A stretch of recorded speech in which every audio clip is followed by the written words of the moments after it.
Salut à toi, Ni hao. Bienvenue sur la chaîne YouTube Langue et opportunités. Ici, nous parlons de langue et des opportunités. Aujourd'hui, nous allons apprendre la langue chinoise. Et avant de commencer, c'est avec l'alphabet chinois qu'on va... Bon, l'alphabet qu'on va commencer. Et j'ai souvent vu les gens me dire, mais le chinois est difficile, je ne peux pas apprendre le chinois. Je lui dis, mais si j'apprends le chinois, c'est que toi aussi tu peux apprendre. Mais ils disent que c'est difficile, c'est des dessins. Ces dessins, on appelle ça des caractères. Et c'est facile. Je vais vous expliquer dans des vidéos. Et ils me disent que, mais comment faire pour lire ces dessins là, puisqu'il n'y a pas quelque chose comme en français, là, comme on lit là, il n'y a pas de phonétique ou encore phonologie, on ne peut pas lire. Donc je vous explique. Le chinois, on va commencer avec ce qu'on appelle le pinyin et je vais vous expliquer.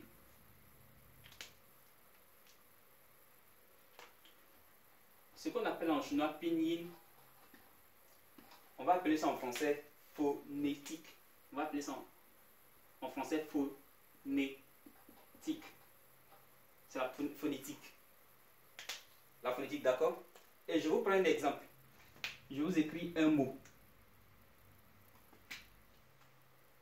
Un caractère en chinois, comme ça. Oui, c'est bien ça. Comme ça, comme ça, comme ça. Un. Et on a D'accord. D'accord? Donc ça, c'est ce qu'on appelle un caractère.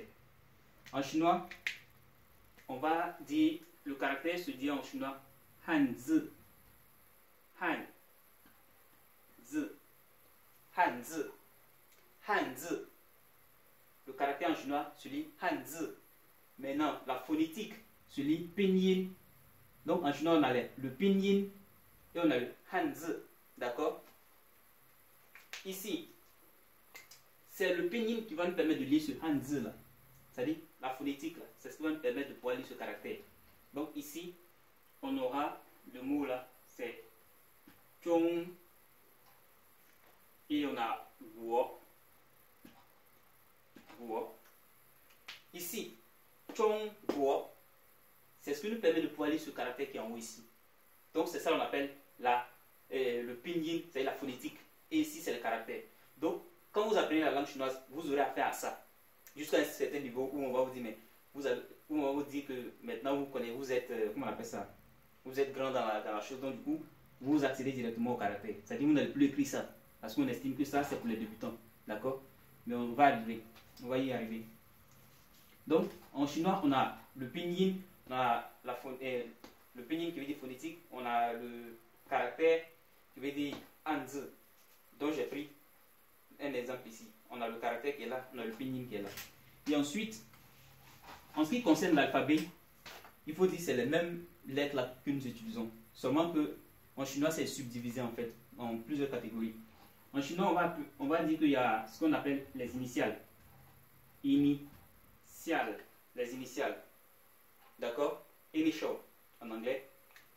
Donc, en ce qui, comme initial, on aura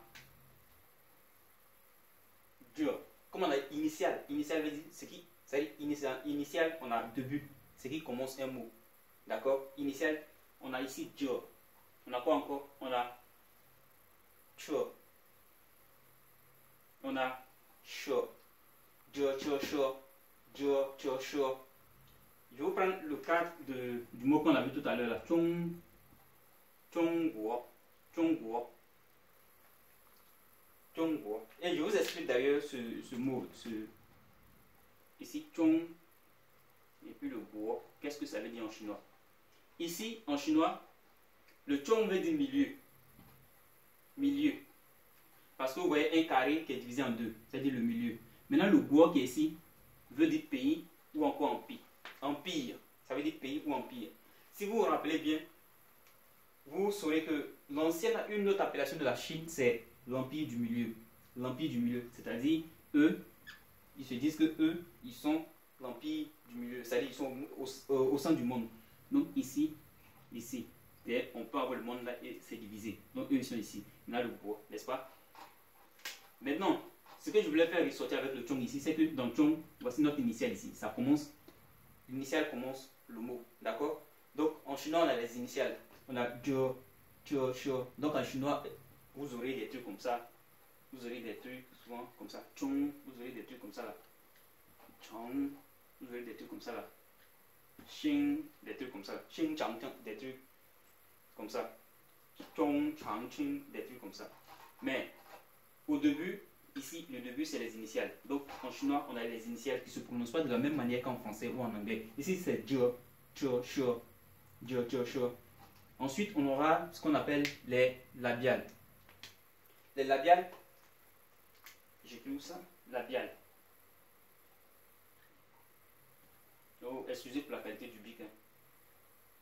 Labial, en anglais, labial. Ici, labial, qu'est-ce que ça veut dire labial? Labial, c'est tout ce qui se fait avec les lèvres. Je prends pour lettre labial comme bois, le B, on a le P, on a le M, on a le F. Seulement que ça ne se lit pas de la même manière qu'en français. Ici, on aura bois, bois, regardez ma bouche, bois, bois. Ici, on aura pour. Donc ici, quand on parle de labial, c'est tout ce qui fait référence aux lèvres. D'accord? Mes lèvres travaillent. Ça émet du vent. Ici, on aura moi. Ici, on aura four. D'accord? Ensuite, on aura ce qu'on appelle en chinois. Ça, c'est la base. Hein, c'est la base des pinyin d'abord. Ça ne veut pas dire le chinois se résume à là.